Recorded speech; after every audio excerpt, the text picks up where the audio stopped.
In this video, I'm going to show you how to deliver pizza faster in Bloxburg.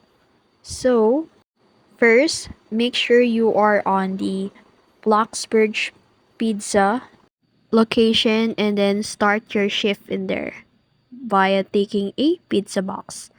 And then start your work via delivering the pizza to your customers by following the arrow.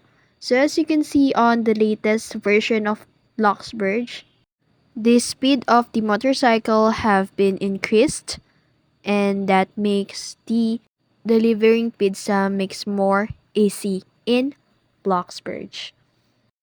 And that's it. That's how to deliver pizza faster in Bloxburg.